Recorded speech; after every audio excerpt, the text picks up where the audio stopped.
grid, stand up. SBC, Black Elvis, Roddy, OG, it's wavy. Look, started from the bottom, so we off the grid. Tryna make it to the top, we soon live off the grid. Had dreams of making teams, I was just a kid.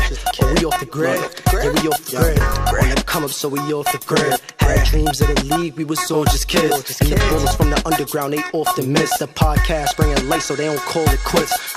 Now pass the rock, I'm open on the 10. They call me wavy in the red zone for the win. Then do your dance on them, raise the roof, we got the fans rolling. Catch a pick and then do it again. New York City football community, get your popcorn, because we're about to get into it. Off the Grid is going to be something like you've never seen before. Hello, welcome to the second episode of Off the Grid. I'm your host, the Commish, along with D-Dub and Roddy.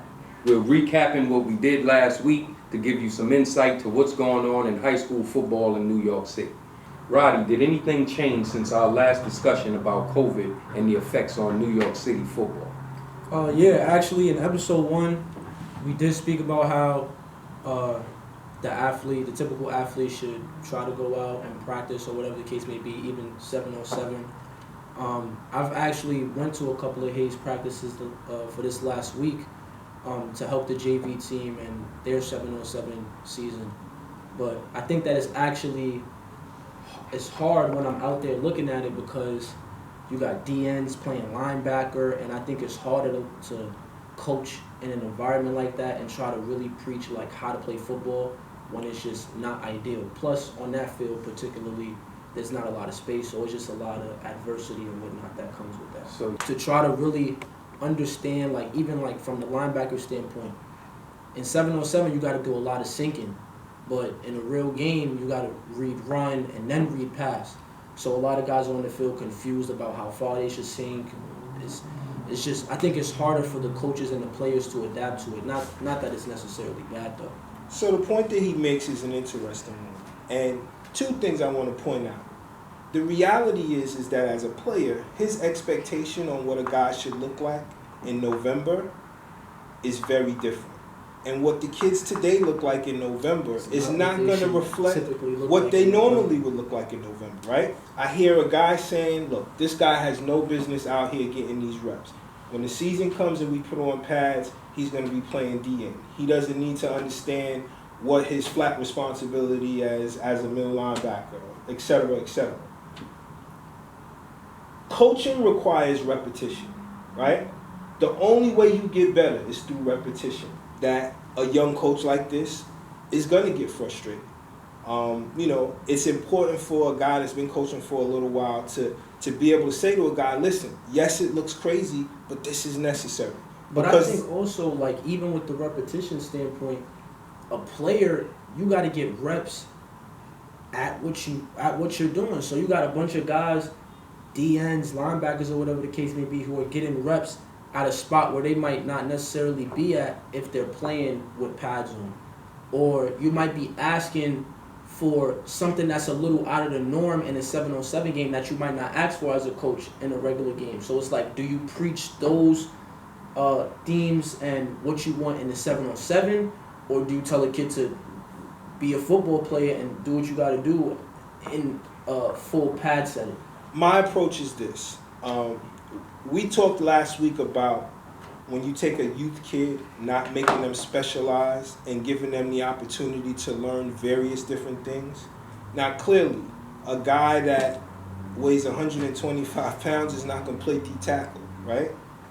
But if I take a kid who is potentially going to be a lineman and allow him just the movement of being around the skills, just the speed of having to play that, at the very least, he's going to get in better shape and be able to play faster. What you said makes perfectly good sense. I just don't think it's an all or nothing transaction. I think that there's value to having some of these kids attempt to develop, because for every one kid that you feel like it's a wasted rep, there's 3 or 4 other kids that actually going to benefit from it. And the possibility of them going to a program that may require them to play somewhere else. This could be beneficial. That is a whole nother conversation. Great point. It's interesting because many kids play a position in high school are highly recruited to go to college and wind up playing a completely different position. I ended up playing quarterback, and I wasn't even a quarterback. I played corner my first game, and I had a great game. We guarded the best guy. And then the second game, they was just like, yo, we need you to play quarterback. And then I ended up being a quarterback. And then after my junior year, I played corner. My senior year, I played corner. But, I mean, that happened. But did it help you? It helped you understand the game more? I think, quarterback is just, you got to know everything. You got to know what you're doing. You got to know what receivers, the defense. So it helped me in particular. Was that by design by the coach, or was it out of necessity? Nah, I just think it was time. Needed you to be a quarterback at that time. Yeah, because if that was the case, if it was the coach, then I would have been quarterback already. Because it was kind of like up in the air, like, oh, you're gonna play quarterback or not. But then it was like, nah, like I'm playing corner. But then you're in the game. The guy who you got is not playing good. I'm the athlete. In the name of not being biased, I'm not even going to comment on this topic. What I'm going to do is I'm going to call our good guest host friend, Coach Ali, and maybe in a couple of weeks we'll have him come and opine on that. He'll sit here and talk days about that, but nah, I was on the sideline and they was like, yo, like we need you to go in, and I thought they was playing because it's like, why? What you need me to go in for? What am I going to do that this guy not doing? And it's like I went in there, I threw 2 touchdowns. We ended up coming back, we win the rest of the season and lose by 6, I think, in the last game, and then JV won the championship going undefeated. So, that's the jacket is here. So I'm just saying. Shameless plug. Quick. Jacket is here. You gotta turn it around. Show the logo. It's from Hayes, man. I know what Hayes look like. It is what it is, though. But yeah, so at the end of the day, though, right? Think about what he just said. So he went from one extreme to the other. He basically said, listen, these guys out here repping stuff that they're never going to play. But his high school experience was that he wound up playing something he didn't expect to play. Kids, here's the best piece of advice. Be an athlete. Good things will happen for you. That's the theme of the day. Be an athlete. Yes. As he said, be an athlete. We spoke on that last week. We talked about how NYSHA provided us as kids with several different outlets. Parents, please allow your kids to do as much activity as possible. You'll never know what their true potential is. We have so many talented kids in the city, and all we're doing is channeling them in one direction. Let them play everything. Tomorrow's football player is today's track star, which is tomorrow's basketball player, or yesterday's baseball player. We did it all. They allowed us to be kids. And from that, we figured out what we wanted to do and what we needed to concentrate on.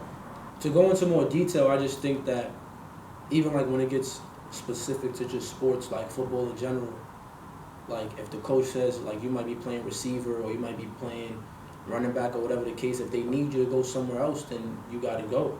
Because essentially, if you shy away from it, one, the coach is not going to look for you again, because you can't be that guy that I'm now relying on to, put the team on your back if that's what he needs. Either that or it just goes to show that you're not versatile. I think even like when it comes to basketball now, you got big guys shooting from the 3-point line. You got little guys who could dunk and whatnot. So I just think that it's important to be able to be a guy who could go from one spot on the field to another spot and have just as much impact, even if it's not your first position or primary position. It's funny you made the comparison to basketball and how basketball went from a game where you had certain rules and regulations, big men didn't play past this spot, to positionless basketball. If you look at your typical defensive lineman now, he doesn't look like the defensive lineman in the NFL in the 80s, right? Mm-hmm. The days of a guy just being round and that being enough to get you on the football field, over. I think DNs really show me that too, because there's a lot of slim, real, and tall, and it's just like sometimes you could tell like certain guys, they might be a DN, and they can move too. I think it's so, I don't know, I just think that one spot is a little creative. It is. The way that different guys can have different... Listen, don't fall asleep on the 3 technique and the 1 tech. Them dudes are slimmer now and faster now too. I think you know, parents that are listening, you know, you have to explain to your kids that the coaches will require more than what you expect. And if you are truly a player, you will adjust. Plain and simple. It does not matter what the sport is. If that's the sport you love, you will adjust just to be that good. You know, we went into this, like I said last week, we spoke on Randy Moss and his basketball abilities, and all the rest of the players that were two sports stars, Iverson and so forth.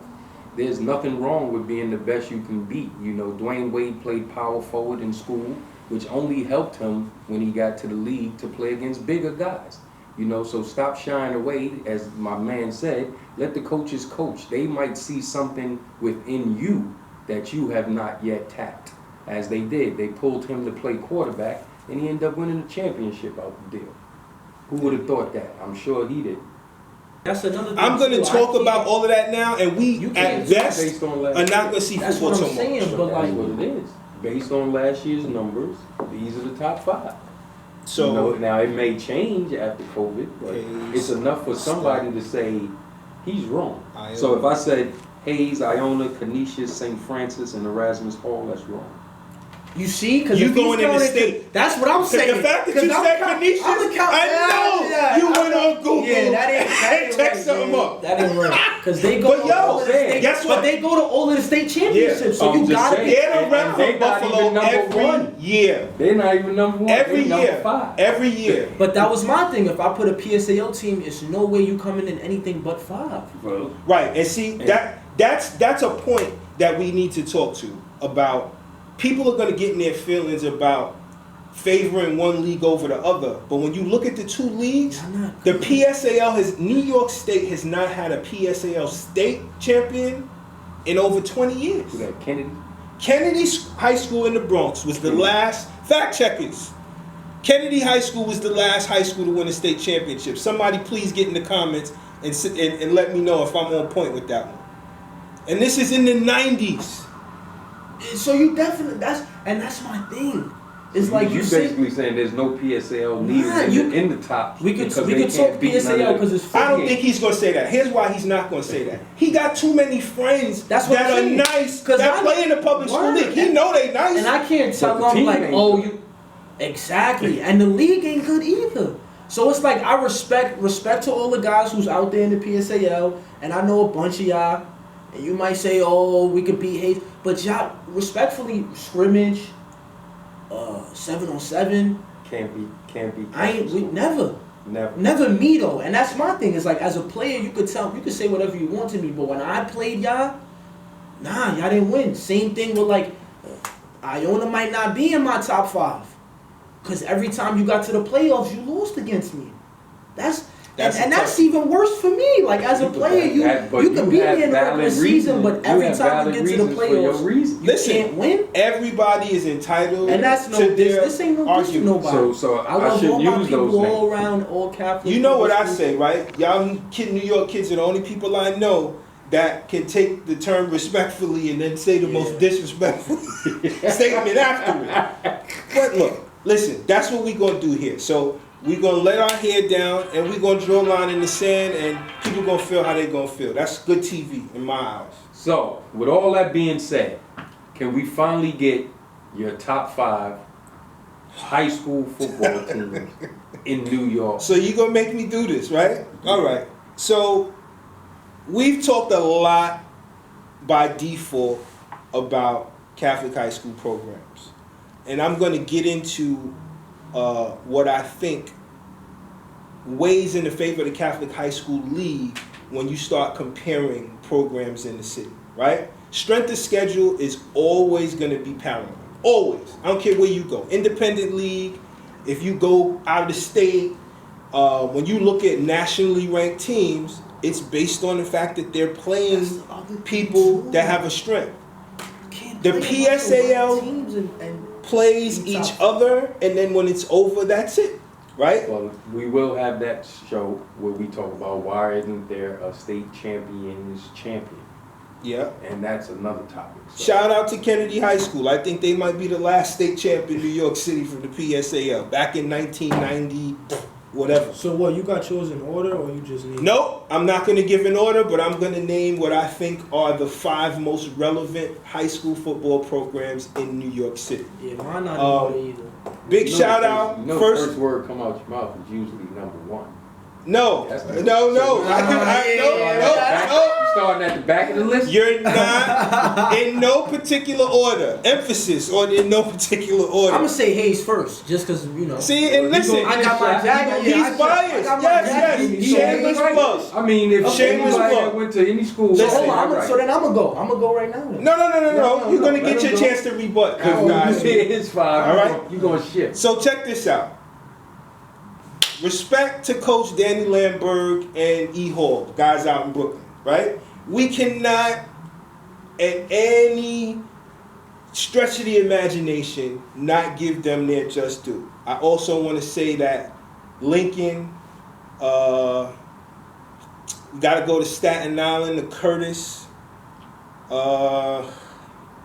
These is in your 5? No, let's get to the top 5.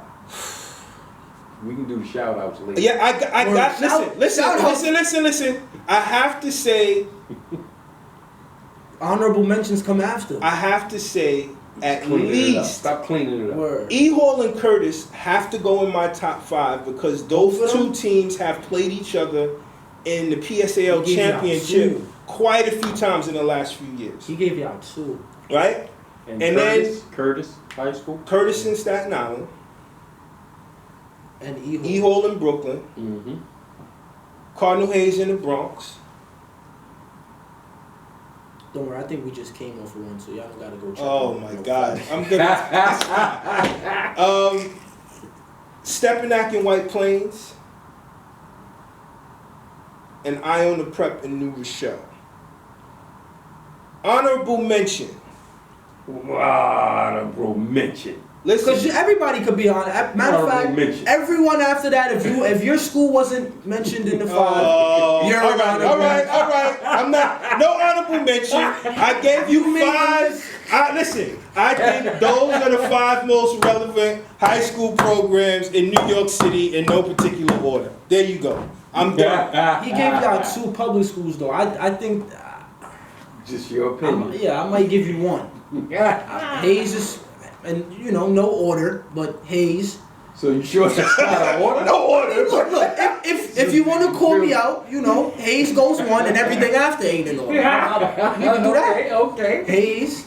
The only reason I'm gonna say St. Anthony's because they've got championships Great call. before I was alive. And in my defense, St. Anthony's has my highest respect. They are not in New York City. Honorable mention. They're Long Island, right? So they play in the Catholic High School League, but I guess neither is White Plains and New Rochelle, huh? There you go. I gotta eat that one. St. Anthony's, absolutely. Hayes, So they are a high St. honorable Anthony's. Listen, the only reason St. Anthony's is not in the conversation right now It's 'cause they're is not because the trickle-down effect of less youth football being played in Long Island has tremendously impacted Look, that Golden program. State ain't gonna win a championship forever. Listen. So you go on runs and you know you St. Anthony's is worse than Golden State. If I printed out for you how many years in a row they won it, I think hands down there's no team in the Catholic High School League that has more championships than those guys. So Hayes. I St. dare somebody to Anthony's. find me somebody. I don't think I put Iona. You ain't put them? You put them? No. Nah, I don't think I put Iona. So So let's get your 5.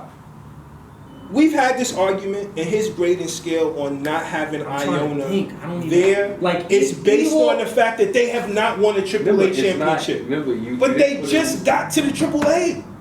Listen, They I won one, but they because got I've spent the time that I've spent on the youth level, I Oh, know I got what my sneak Iona's in now. 2021 recruitment class looks like. And listen, they still got to win.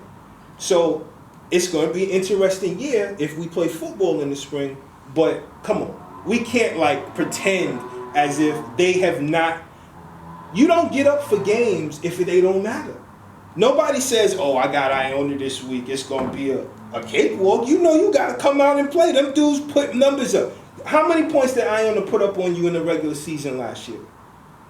In a loss. like And granted, it matters when you win like 60. in November. 60. Yeah. 50 or something like that. It was like We 52 lost. or something like that. That So- last year, we lost. We damn near lost every regular season game, and then in the playoffs, beat every team that beat us. Okay. So these teams you got in your top 5, you got Steph, you got Iona. I beat them already. Listen, we don't say that was luck. because you guys are slow starters, that does not dictate the talent of everybody else. Look, I got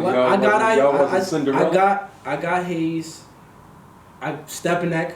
I don't think I said Stepanek. Never. You did. So St. Anthony's because they've been winning for a minute. Step, and that's only because every year I go, they go. So, you know, respect is respect. 2 more. I think my only PSAO gotta be E-Hall because they've been winning. But like even when it comes to public school, I'm not a big fan because talent pool. Like even like I told them, we played St. Joe's, number 6 in the nation. We lost, but but when you play the best, you could consider yourself the best. If you're not playing the best, then So this is that is the one thing. That caveat is to me the challenge we have in New York City that we have to figure out, because the Catholic High School League is always going to have the ability to argue that we play here, but the winner here plays the best team from up north or up in Buffalo. And people gonna be mad at me, but I think my last one is Christ the King. Only because, and it hurts for me to say that too, but they not winning. You know, they might win a couple of games here and there, but even with E-Hall and public school too, like I respect just like if a school could put out like a lot, like you got a lot of athletes, kids is going to schools, you could only think, but like something. Respectfully, a lot of kids from Christ the King done went to college and got scholarships. Shout out to Coach Brown and the staff over at CTK. They absolutely whoever might want to say whatever pumped about out a ton but of Division at the I. end of the day, for a player that's galore, I want to go to the school where they sending kids to college. I want to go with him. But so that's not in order, but that's definitely just based off of.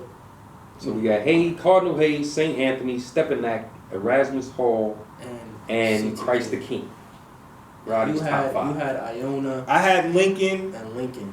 I don't even like saying Curtis, Hayes, Stepanek, E-Hall. That's it. And Iona. You didn't have Lincoln. Correct. Yeah, and everyone else. Okay, people, as we see, this is a debate for the ages. Please get in touch with us and let us know what you think. Yeah, because I know a bunch. Y'all probably got top 5s that ain't nobody named, or it's players out there. Oh, you didn't say my school yet. I beat you out. I know, but you know, you send it to us. We'll look at it definitely. So in closing, Roddy, if you had to say, based on the last season of football that was played in New York City, who's the number 1 athlete on the gridiron in New York City? The number 1 football player from the New York City football landscape out of the programs that you named, very braggadociously, who's the number 1 pick? And then you're gonna see. So you're gonna talk about, you gotta do this to me. So y'all can stop with the knocking. I'm gonna let y'all know now. It's coming from my school, and it has to. Talk to me. I need a name. Only cause respect. As is if respect. I don't know who you talking about, but please. My son Jalen Smith. Okay. And the only reason to go to him is, I played with him my freshman year, my JV year, junior, and senior year. And it was just like, number one, every year I watched him get better. But then when you get on varsity, it get different. It's like now offers and things are tied into it or whatever the case may be. And he wasn't getting a lot of that. And you look at him and you like, this kid is scoring 4 times in a game. Why is he not going to a school for free? And it's like now he's at, I don't know if he's at JUCO, but he's not playing. I think he did a PG year. He's in prep so school. He's still trying to get offers and get film or whatever. He's at the school. He got 7 touchdowns in 2 games. 2 of them is kick returns. 2 of them is kick returns. So you telling me not only was you producing at the school that you was at, but now you done went, you doing another year, and you still producing, and you still don't. So it's just kind of, and I ain't seen nobody that impressed me like he do. I literally stood in the backfield with him and just I did one of these. I watched him, and he ended up in the end zone. So I don't know how you don't pick a kid like that. And you know, it's a bunch of other athletes out there too. But and it's only right. I didn't pick myself. Shoot. On me. But I'm a lacrosse player now, so you know, you ask who's the best lacrosse player in the state, I'm definitely gonna root for myself. But out of respect, I do say my son Jalen Smith. Cool. Shout out Jalen. Shout out Jalen Smith, the Smith family. He's a special football player. I have no argument on that. There's no argument to make.